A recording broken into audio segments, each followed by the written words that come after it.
আর দুঃস্বপ্ন দেখলে কাউকে বলতে যাবেন না।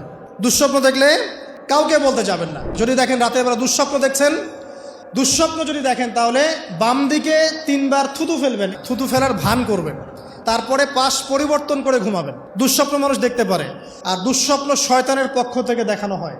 আর যদি আপনি পবিত্র অবস্থায় ওযু করে ঘুমান, আমলগুলো করে ঘুমান, দরুদ শরীফ পড়তে পড়তে ঘুমিয়ে যান, বা আল্লাহুম্মা বিইসমিকা আমুতু ওয়া আহইয়া পড়ে আল্লাহ জিকির করতে করতে ঘুমিয়ে যান, আপনি আল্লাহর হুকুমে সত্য স্বপ্নও দেখতে পারেন। এটাও হাদিসে আছে, সত্য স্বপ্ন বলে একটা বিষয় আছে। সত্য স্বপ্ন দেখেন, ভালো স্বপ্ন যেটা আপনার মনের মধ্যে আনন্দ দিচ্ছে, তাহলে আপনি প্রিয় কোনো মানুষকে বলবেন, আপনার মা, আপনার স্ত্রী বা আপনার কাছের কেউ, ঠিক আছে? আর দুঃস্বপ্ন দেখলে কাউকে বলতে যাবেন না। দুঃস্বপ্ন দেখলে কাউকে বলতে যাবেন না। যদি দুঃস্বপ্ন দেখেন, উঠে 2 রাকাত নফল নামাজ পড়ে আল্লাহর কাছে দোয়া করবেন, আল্লাহ এই স্বপ্ন আমি দেখেছি, এর অনিষ্ট থেকে আল্লাহ তুমি আমাকে বাঁচাও। প্রয়োজনে একটু সাদাকা করবেন। আর দান সদকা তো এখন মানুষ কমিয়ে দিয়েছে নাকি? মানুষ সমিতিতে টাকা ঢালতে প্রস্তুত, আল্লাহর পথে দান করতে চায় না। তো এদের সম্পদে কোনো বরকত হবে না ইনশাআল্লাহ। যত বেশি আল্লাহর পথে দান করবেন, সম্পদ বাড়বে ইনশাআল্লাহ। তো এখন কিছু মানুষ বলবে যে ধর্ম ব্যবসা শুরু করলো মনে হয়। হ্যাঁ, এটা তো ধর্ম ব্যবসায়ী, আপনার সমস্যা কি? ধর্মের মধ্যেই তো ব্যবসা আছে। ব্যবসা করলে ধর্মকেন্দ্রিকই করতে হবে। ব্যবসা যদি কেউ করতে চায়, তাকে ধর্ম মেনেই করতে হবে। অমুসলিম হলে সে আলাদা বিষয়। কোনো মুসলমান যদি ব্যবসা করতে চায়, তাকে ধর্ম মেনেই ব্যবসা করতে হবে। কি করতে হবে? মাপে কম দেওয়া যাবে না, সিন্ডিকেট করা যাবে না, তাই না? মাল মজুত করে বেশি দামে বিক্রি করা যাবে না। আছে না এগুলো নিয়ম? আছে না? আছে। যখন সমাজে একটা রেট চলছে, দাম চলছে, নিজে ইচ্ছা করে দাম বাড়িয়ে দেওয়া যাবে? যাবে না। তো যদি ব্যবসা আপনি করতেই চান, তাহলে তো আপনাকে ধর্ম মেনেই করতে হবে। তো সমস্যা কোথায়? আর আল্লাহর পথে এইসব দান খয়রাত কি ধর্ম ব্যবসার মধ্যে পড়ে?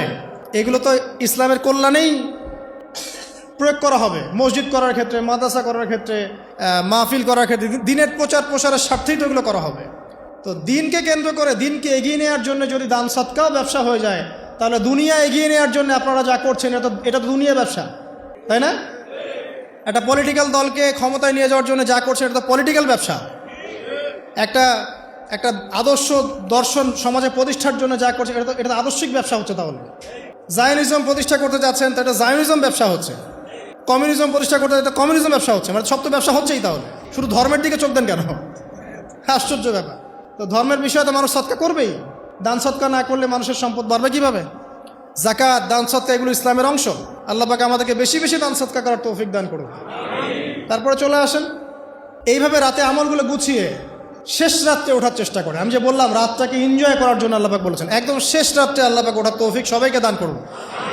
আমাকে, আপনাদের সবাইকে দান করুন। আমি শেষ রাত বলতে কোনটা? রাতকে 3 ভাগে ভাগ করতে হবে। কয় ভাগে? একদম শেষের অংশ। মনে করেন যে 1টা থেকে 4টা বা 5টা বা 1:30 থেকে 5টা, এই যে অংশটা আছে না, এটা হচ্ছে শেষের অংশ। এই অংশটা এত বেশি মূল্যবান। এই সময় মানুষ ঘুম থেকে উঠে যে দোয়া করে, লা ইলাহা ইল্লাল্লাহ ওয়াহদাহু লা শারীকা লাহু লাহুল মুলকু ওয়া লাহুল হামদ ওয়া হুয়া আলা কুল্লি শাইইন কাদির। এরপরে বলে সুবহানাল্লাহ, আলহামদুলিল্লাহ, ওয়া লা ইলাহা ইল্লাল্লাহ, আল্লাহু আকবার, লা হাওলা ওয়া লা কুওয়াতা ইল্লা বিল্লাহ, আল্লাহুম্মা গফিরলি। এরপরে হাত তুলে দোয়া করলে যা চাবেন তাই পাবেন।